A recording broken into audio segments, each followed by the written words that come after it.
The day my daughter Clara died in that horrific car crash on the winding roads outside Chicago, a tragedy that made headlines for weeks and left investigators puzzled by the sudden brake failure, my world shattered into pieces I never thought could be put back together. After Clara was buried, the grief was like a weight I couldn't shake, pressing down on every breath. I was shattered, barely holding it together at the will reading.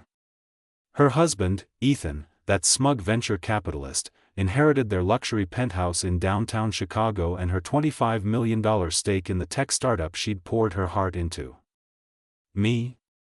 I got an old, abandoned auto repair garage in some dusty Illinois town, a property she'd bought years ago that I'd almost forgotten about. Ethan and his family shot me these looks, a mix of pity and contempt, like I was some poor old fool getting scraps. It stung, deeper than the loss itself. Then, 3 days after the funeral, there was a knock at my door. It was Detective Miller, the officer who'd handled Clara's case. He looked troubled, his face lined with something more than just professional courtesy, and he handed me a sealed envelope. "Your daughter left this in my care a week before the accident," he said. "She insisted if anything happened to her, I was to give it to you and only you." The envelope sat in my hands like a lead weight, its edges crisp and untouched, as if Clara had sealed it with the last of her secrets just for me. I stared at it for what felt like hours after Detective Miller left, the weight of his words echoing in my empty living room. "She said if anything happened to her, give it to you and only you." My fingers trembled as I finally tore it open, expecting a letter, maybe some final words of love or regret from my little girl. But there was no letter. Inside was a single, old, rusted key, its teeth worn from years of use, and a note in Clara's familiar handwriting, slanted and precise like always. "Dad, if you're reading this, he won. But he doesn't know about the Mustang. Go to the old shop." My breath caught in my throat, a sharp pain stabbing through the fog of grief. The Mustang, that was our code, our shared memory from her teenage years. It was her first car, a beat-up 1967 Ford Mustang we'd restored together in that very garage, back when life was simpler, before she grew up and married Ethan, before the world took her away. I sat there on the edge of my worn armchair, the one Clara used to curl up in as a kid, reading her mystery novels. The room felt smaller, the air thicker, as memories flooded back. Clara had been 16 when we found that Mustang at a junkyard sale, its red paint faded to a dull rust, engine seized up like an old man's joints. I'd been a mechanic back then, running my own shop before retiring, and she begged me to buy it. "Dad, we can fix it together," she'd said, her eyes bright with that unstoppable enthusiasm. We spent weekends in the garage, grease under our nails, laughing over stripped bolts and oil spills. I taught her how to change spark plugs, how to listen to an engine's heartbeat. By the time we were done, that car purred like a contented cat, and we named it the Mustang, as if it were a family pet. She drove it off to college, but eventually sold it when life got busy. I hadn't thought about it in years, but now, staring at her note, it hit me like a freight train. The garage wasn't just some forgotten inheritance. It was a clue, a final message from my daughter, hidden in plain sight amid the pitying glances at the will reading. Who was he?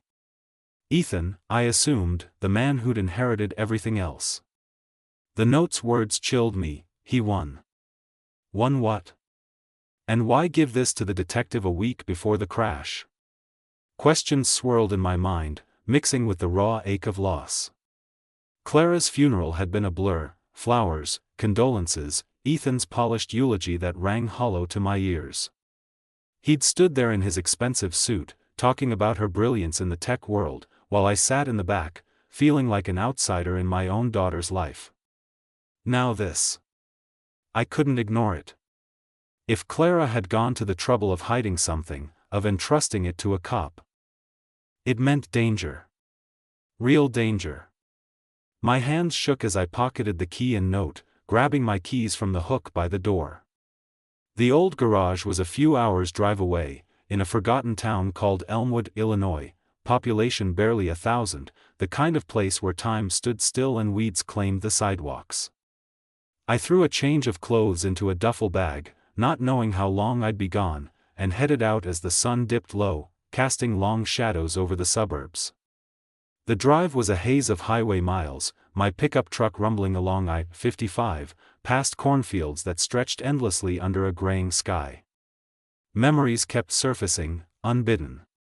Clara as a child, helping me in the shop, her small hands holding wrenches too big for her. "Dad, why do engines make that sound?" she'd ask, and I'd explain, patient as ever. She was always curious, always pushing boundaries. That's what led her to tech, starting as a coder, building apps in her dorm room, then co-founding that startup with Ethan. He'd swept in like a prince, charming her with venture capital promises. I never trusted him fully, something about his smile didn't reach his eyes. But Clara loved him, or so I thought. Now, with this note, doubts gnawed at me. What if he won meant something sinister? What if the crash wasn't an accident? The thought made my grip tighten on the wheel, knuckles white.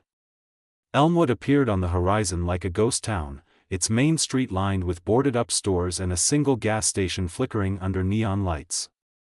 The garage was on the outskirts, a squat building with peeling white paint and a faded sign that read, "Frank's Auto Repair, my old place," before I sold it and Clara bought it back for reasons she'd never explained.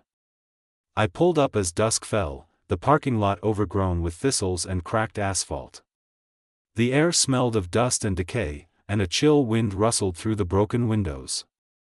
I sat in the truck for a moment, engine idling, staring at the place. It had been our haven once, filled with the clang of tools and Clara's laughter. Now it looked abandoned, forgotten, much like I felt. Stepping out, I approached the rusted door, the key from the envelope fitting the padlock with a reluctant click. Inside, the air was stale, motes of dust dancing in the beam of my flashlight. Tools lay scattered on workbenches, covered in cobwebs, and the faint scent of oil lingered like a memory. My heart pounded as I scanned the space, wondering what Clara had hidden here. The note said, "Go to the old shop," and mentioned the Mustang. Was there something about the car? No, she'd sold it years ago. Or was it metaphorical? I paced the concrete floor, kicking aside empty cans, frustration building. Then my eyes landed on the small office in the back, a cramped room with a desk, filing cabinets, and something new. A massive steel tool cabinet, tall as me, its surface coated in grime, lock untouched. It hadn't been here when I owned the place. My pulse quickened. This had to be it. The key slid in perfectly, turning with a soft grind. I swung the doors open, expecting documents, maybe photos or letters. But inside, nestled on a shelf amid the dust, was an external hard drive, sleek, black, modern, and a cheap burner phone, the kind you buy at a convenience store. No papers, no folders, just these two items. My heart hammered in my chest. This felt like something from a spy thriller, not the life of a retired mechanic like me. What had Clara gotten into? Why hide this here, tied to our old Mustang memory? I pocketed them carefully, locking up and heading to the nearest motel, a rundown place called Elmwood Inn with flickering vacancy signs. The room was musty, bed sagging, but it had a desk and an outlet. I needed to know what was on that drive, what secret my daughter had died protecting. As I drove the short distance, the weight of it all pressed down. Clara had always been the smart one, the one who escaped this small-town life for the bright lights of Chicago. I'd been proud, so proud, but distant in her adult years. Regret twisted in my gut. Why hadn't I visited more? Called more? Now, this was her way of reaching back, from beyond the grave. Whatever was on that hard drive. It was her final gift, or perhaps her final plea. I checked in, drew the curtains, and prepared to unlock whatever nightmare or revelation awaited. Little did I know, it would change everything. The motel room door clicked shut behind me, sealing me in with the ghosts of my past and whatever shadows Clara had left behind. As I stared at the hard drive and burner phone in my trembling hands, artifacts from a life I barely recognized as my daughter's. I set them on the rickety desk, the dim lamp casting long shadows across the peeling wallpaper, and plugged the drive into my old laptop, the one I'd brought along for no particular reason other than habit. It whirred to life, but immediately prompted for a password, a blank field mocking me on the screen. I tried the obvious first: her birthday, my birthday, Ethan's name, even the address of that fancy penthouse. Nothing. Frustration built like a storm, my fingers hovering over the keys. I paced the room, the carpet threadbare under my boots, glancing at the note again: he doesn't know about the Mustang. That word, our word, echoed in my mind. Suddenly, it clicked, like a bolt snapping into place. The license plate from that old car, the one we'd customized just for fun, Clara, 67. I typed it in, holding my breath, and the drive unlocked with a soft chime. The fact that Clara had chosen that shared memory, a piece of our bond from happier times, as the key to whatever darkness she'd uncovered, it broke something inside me, a fresh wave of grief crashing over the numbness. Files populated the screen, organized into folders with innocuous names like Work Notes and Personal. But as I clicked through, it became clear this was no ordinary backup. There were spreadsheets detailing financial transactions, emails copied from what looked like Ethan's accounts, and scanned documents from various startups.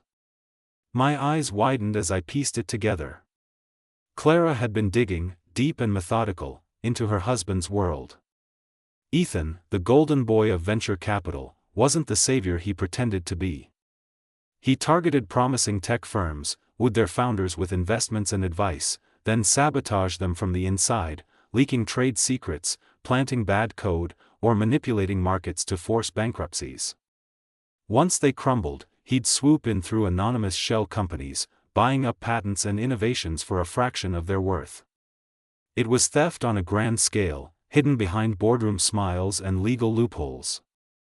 Clara's notes showed she'd uncovered at least a dozen cases, with evidence of embezzled millions. But why? Why risk everything? I leaned back in the creaky chair, rubbing my eyes, the room's stale air thick with the scent of old cigarettes. Clara had always been principled, even as a kid. I remembered her standing up to bullies in school, or refusing to cheat on tests no matter how tough.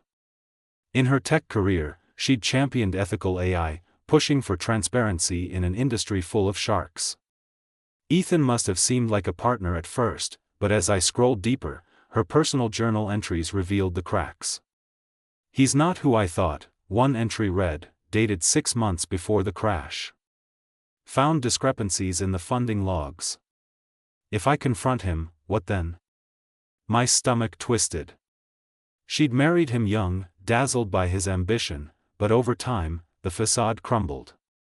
There were photos too, screenshots of bank transfers to offshore accounts, tied to Ethan's aliases. She was building a case, preparing to expose him, maybe to the authorities or the press. But the horror deepened when I opened the burner phone. It was a basic model, no contacts saved, but the message history was a chilling thread. Texts from an unknown number, cryptic at first, problem escalating. Need solution. Ethan's replies, time-stamped just days before the accident, handle it discreetly. Brakes on the Mercedes, make it look natural. My blood ran cold, the words blurring on the tiny screen. Another, she's planning a trip to the countryside. Winding roads. Perfect. And the response, done. Payment upon confirmation. Clara's car, the one that had plummeted off that cliff, brakes failing inexplicably according to the initial reports. It wasn't an accident. It was murder, orchestrated by the man she'd trusted with her life. I dropped the phone, my hands shaking, bile rising in my throat. How could he? My daughter, vibrant and full of promise, reduced to a problem to be solved. Rage boiled up, hot and unfamiliar, mixing with the sorrow that had defined my days since the funeral. I stood, pacing again, the motel's thin walls doing little to muffle the hum of traffic outside. Memories assaulted me: Clara's wedding day, Ethan vowing to cherish her, me walking her down the aisle with a father's quiet doubts. I'd bitten my tongue then, not wanting to interfere. Now, regret was a knife. Why hadn't I seen the signs? The late nights she mentioned, the stress in her voice during our rare calls. "Dad, things are complicated," she'd say, deflecting. I should have pushed. But hindsight was a cruel companion. The drive held more audio recordings, Clara's voice whispering into a recorder, detailing meetings where Ethan boasted about his schemes in private. "He's destroying lives for profit," she said in one clip, her tone fierce. "I have to stop him. My brave girl, taking on a monster alone." Tears stung my eyes, the first I'd allowed since the burial. She hadn't forgotten me, this was her way of fighting back, and trusting me with the truth. As the night deepened, I copied everything to a USB stick I'd brought, paranoid now, hiding the originals in my bag. What next? Call the detective? Confront Ethan? The thought terrified me, an old man like me tangled in corporate espionage and worse. But for Clara, I'd do it. I picked up my phone, dialing Detective Miller's number from the card he'd left. It rang twice before he answered, his voice gruff. "Frank? Everything okay?" I hesitated, then spilled it, the drive, the messages, the murder plot. Silence on the line, then, "Stay put. Don't touch anything else. I'm coming to you." Relief washed over me, but it was short-lived. A knock echoed through the room, firm and insistent. My heart skipped. Miller couldn't be here already, Elmwood was hours from Chicago. I peered through the peephole, and there he was, Ethan, standing in the hallway light, his face a mask of false concern, dressed in a casual jacket like he'd just driven out for a chat. Panic surged. How did he know? I cracked the door, chain on, forcing calm. "Ethan? What are you doing here?" He smiled, that predatory grin I'd come to hate. "Frank, I was worried. You took off without a word. Tracked Clara's old laptop through the family plan, saw it ping here. Figured you might need company in your grief." The laptop. Of course, he'd been monitoring it, probably everything. My mind raced. The hard drive was still connected, if he saw. "Come in," I said, stalling, unhooking the chain. He stepped inside, eyes scanning the room, landing on the desk. "Ah, you found some of her files? That sensitive startup stuff. Maybe I should take it, keep it safe?" His tone was smooth, but his eyes were hard, calculating. I nodded, playing along, my back to him as I pretended to unplug it. In that moment, with his guard down, I slipped my phone from my pocket, redialing Miller on speaker mute, whispering hoarsely, "Elmwood Inn, room 12. Ethan's here. Hurry." Ethan didn't notice, reaching for the drive. "Frank, you don't understand, these are proprietary. Could ruin reputations." I turned, stalling with questions about Clara, buying time. Minutes stretched like hours, sweat beading on my forehead. Then, sirens wailed in the distance, growing louder. Ethan's face changed, realization dawning. He lunged for the drive, but I grabbed his arm, years of mechanic strength surprising us both. "You killed her," I growled, the words finally out. He froze, then shoved me back, bolting for the door, just as police burst in, Miller at the lead. The arrest was swift, Ethan cuffed and protesting innocence, but the evidence was damning. The tracked drive, the messages, all corroborated. Back in Chicago, the investigation exploded, raids on his offices, confessions from accomplices. He'd stolen over $100 million in IP, ruined countless lives. Sentenced to life without parole, his empire crumbled. I sold the penthouse. Funneled the proceeds and recovered assets into a foundation for young inventors, honoring Clara's dream. And the garage? I restored it, placing a refurbished '67 Mustang inside, a gleaming red memorial to my daughter, her spirit enduring beyond betrayal and loss. The years following Ethan's arrest blurred into a tapestry of courtrooms, headlines, and quiet reckonings, but nothing haunted me more than the day I first drove that refurbished Mustang back into the garage, a symbol of Clara's enduring light cutting through the darkness that had nearly consumed us both. With the trial over and justice served, I found myself returning to Elmwood more often than not, the small town becoming an unlikely sanctuary after the chaos of Chicago's legal battles. The foundation I'd established in Clara's name was thriving, funding grants for young innovators who'd been burned by the very system Ethan exploited, but it was the garage that anchored me, a place where I could tinker and remember without the world's noise intruding. I'd pour coffee from a thermos, sit on a stool by the workbench, and let the memories flow like oil from a well-tuned engine. It wasn't just about restoration anymore, it was about rebuilding what was left of my life. Mornings in Elmwood started early, the sun rising over the flat Illinois plains, painting the sky in hues of pink and gold. I'd unlock the garage doors, the scent of fresh paint and polished metal greeting me like an old friend. The '67 Mustang sat in the center bay, its red body gleaming under the fluorescent lights, every curve and chrome detail a testament to hours of labor. I'd restored it myself, sourcing parts from across the country, each bolt tightened with thoughts of Clara. "Dad, make it shine," I could almost hear her say, that teenage grin flashing in my mind. The license plate read Clara, 67, just like the original, a nod to the password that had unlocked her secrets. Visitors would come now and then, locals curious about the famous garage, or reporters sniffing for follow-up stories, but I'd wave them off politely, preferring solitude. One day, though, a young woman showed up, her eyes wide with a mix of awe and hesitation. "Mr. Thompson? I'm Lena, from the foundation. I just wanted to see where it all started." She was one of the grant recipients, a coder working on ethical AI, much like Clara had. We talked for hours, her passion reminding me so much of my daughter that it ached. As the foundation grew, so did the stories pouring in. Emails and letters arrived daily, tales of startups crushed by predatory investors, founders left destitute after their dreams were stolen. I'd read them late into the night, the motel's neon sign buzzing outside my window when I stayed over. One particularly moved me, a kid from California who'd invented a water purification tech, only to have it poached by a firm linked to Ethan's network. "Your daughter's evidence saved me," he wrote. I thought it was over. It fueled me, turning grief into purpose.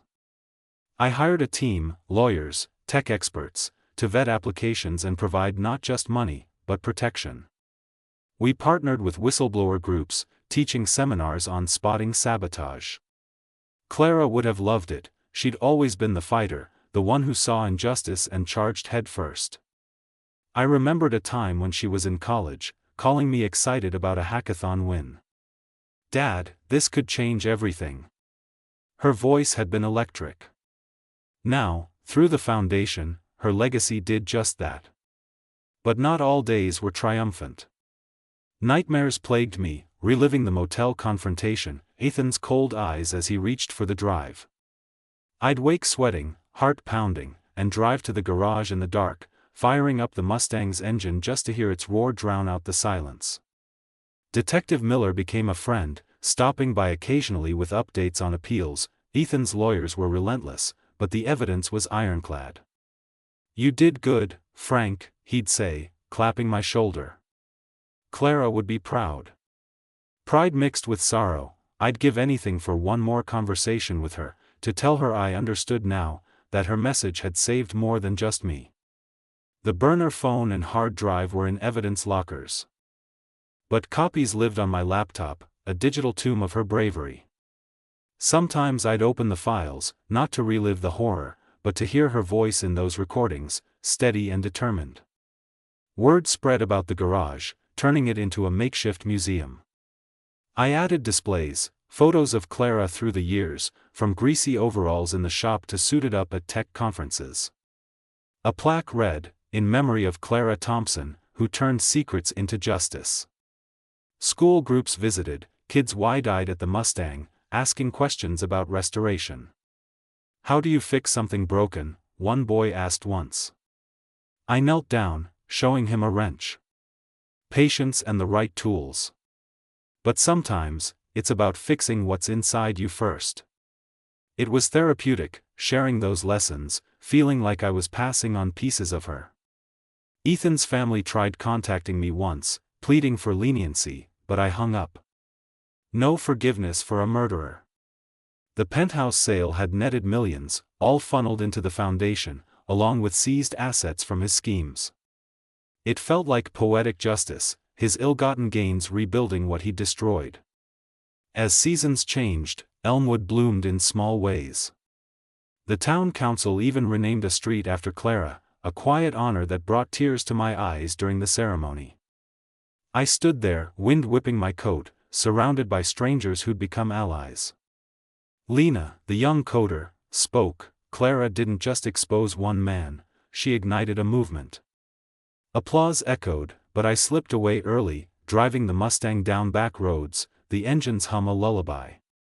Stopping at a overlook, I watched the sunset, whispering to the empty passenger seat, "We did it, kiddo." Peace settled in, fragile but real. The garage waited, a beacon, and I'd keep it going, for her, for the inventors, for the father who'd almost lost himself.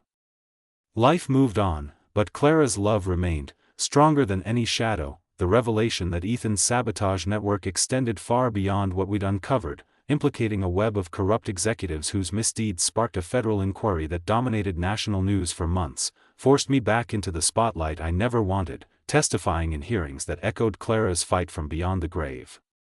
With the foundation gaining momentum, I thought the hardest parts were behind me, but life has a way of throwing curveballs when you least expect them. It started with an anonymous email, arriving in the foundation's inbox on a crisp autumn morning as I sipped coffee in the garage, the Mustang's hood propped open for a routine check. The subject line was innocuous, unfinished business. Inside, a single line, Clara knew more. Check the shadows.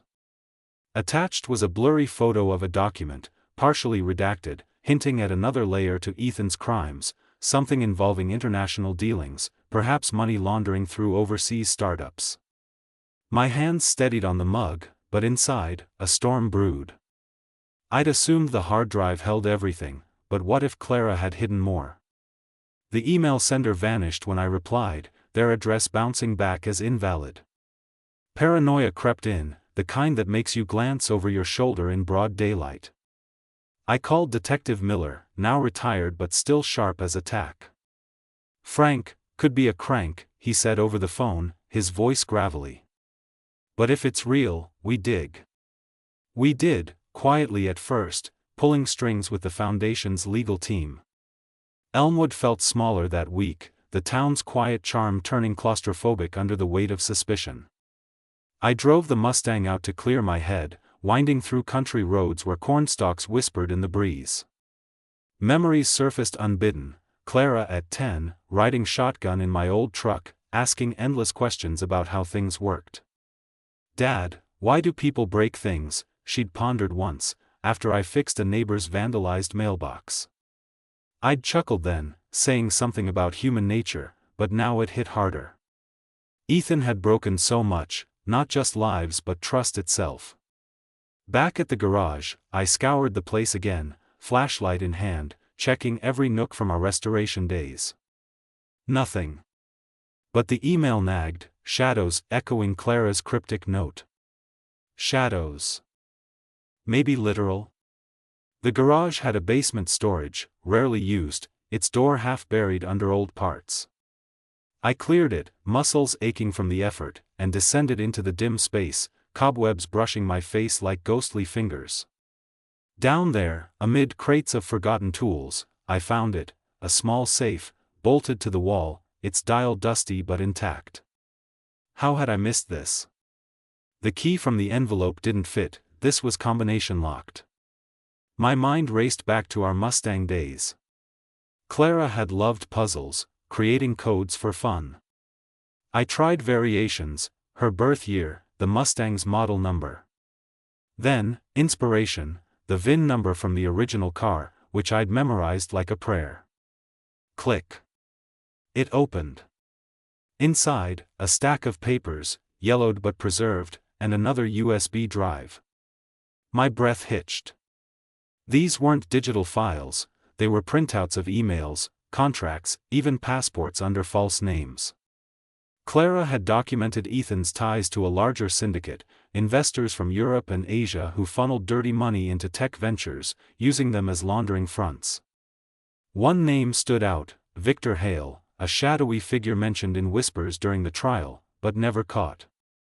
The USB held videos, Clara's hidden camera footage of meetings, her voice steady as she narrated. "This is bigger than Ethan. If they find out, I'm done." My heart ached, she'd known the risks, yet pressed on. I surfaced from the basement like emerging from a tomb, documents clutched tight. The Foundation's office in Chicago became command central. Lena, now my right hand, pored over them with wide eyes. "Mr. Thompson, this could take down an empire." We looped in the FBI, Miller acting as liaison. Days blurred into nights, depositions and strategy sessions filling my calendar. I testified again, this time in a sterile federal building, facing agents with stern faces. "My daughter left breadcrumbs," I said, voice steady despite the tremor in my hands. "She trusted me to follow them." Headlines exploded, "Widower uncovers global tech conspiracy." Elmwood buzzed with reporters, but I barricaded myself in the garage, the Mustang my silent companion. One evening, as rain pelted the roof, doubt crept in. Was I chasing ghosts? Clara's foundation was helping people, why stir more pain? But her words from the video echoed, "Dad would understand. Fix what's broken." The breakthrough came weeks later. Hale was tracked to a villa in Switzerland, arrested in a dawn raid broadcast worldwide.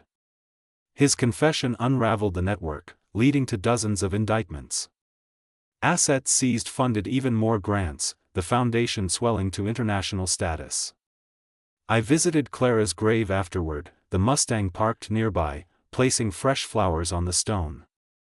"You did it again, kiddo," I whispered, wind carrying my words. Peace returned, deeper this time, as if her spirit had guided every step.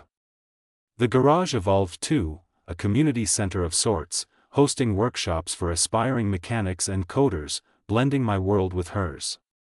Kids tinkered on engines while learning programming, laughter filling the air like it had in our days. Lena took over daily operations, but I'd drop in, sharing stories. "Start with what's in front of you," I'd tell them, echoing lessons from Clara. Life, mended piece by piece, rolled on, a testament to a father's love and a daughter's unyielding courage. The global fallout from Hale's arrest rippled through the tech world like a seismic wave, exposing a cabal of financiers who'd manipulated markets for decades, but it was the personal letter from Clara's long-lost college friend that arrived one foggy morning, claiming to hold the final piece of her puzzle, which truly upended my fragile peace. I found the envelope tucked in the garage's mailbox, its postmark from Seattle, addressed in neat script that stirred vague memories. Inside, a handwritten note, "Frank, I'm Sarah, Clara's roommate from MIT. She confided in me before the end. Meet me if you want the whole truth." A phone number followed. I stared at it, the Mustang's engine cooling with soft ticks in the background. Sarah. Yes, I remembered, Clara had mentioned her often, the two bonding over late-night coding sessions. But why now? Years after the trials? Suspicion warred with curiosity. I'd learned the hard way that not all leads were benevolent.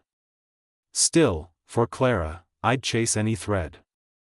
I dialed, and Sarah's voice answered, warm but edged with caution. "Frank, we need to talk in person. There's something she left with me." We arranged to meet in Chicago, neutral ground, at a quiet cafe near the Foundation's office. The drive there was tense, city traffic a stark contrast to Elmwood's calm. I parked the Mustang in a garage, its red paint drawing glances, and walked to the cafe, spotting Sarah immediately, a woman in her 40s, glasses perched on her nose, clutching a laptop bag. We shook hands, and she dove in without preamble. Clara mailed me a package a month before the crash. Said if anything happened, hold it until the time was right. She slid a small drive across the table, similar to the one I'd found. It's encrypted, but she gave me half the key. Said you'd know the other. My pulse quickened. Another layer? I nodded, pocketing it, and we talked for hours. Sarah revealed Clara had suspected Ethan's network early, confiding fears during a reunion trip.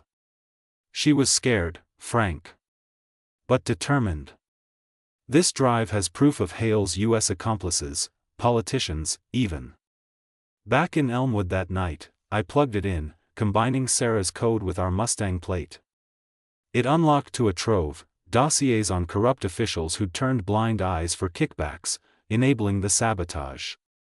Clara's notes were meticulous, her voice in audio files pleading, "Dad, if you find this, expose them all.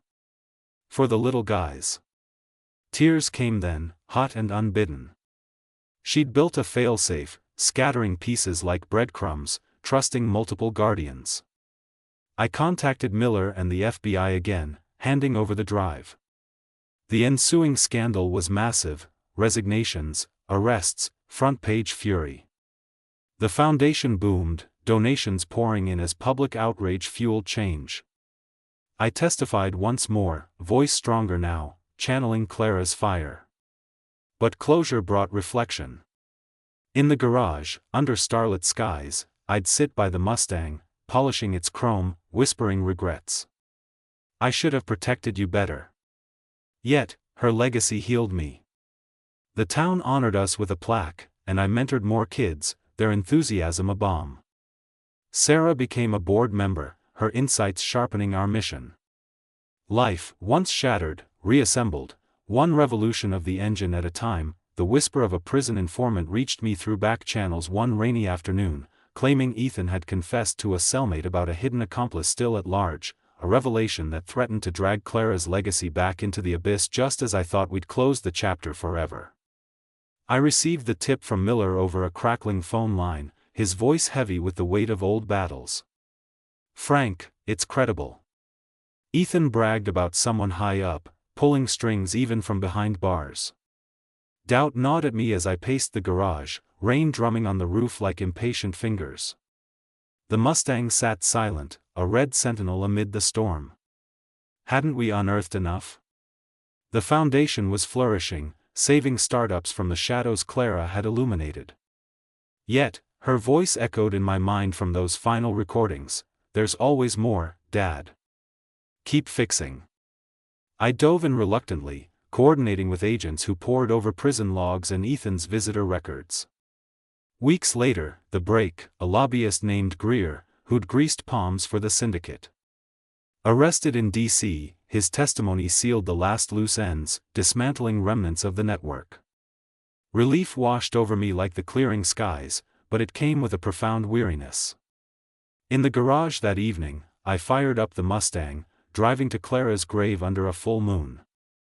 "It's done, sweetheart," I murmured, placing a wrench from our old toolkit on the stone, a symbol of mended brakes. Back home, Elmwood felt renewed. The foundation expanded globally, and I stepped back, letting younger hands steer. Mentoring became my quiet joy, sharing tales of resilience.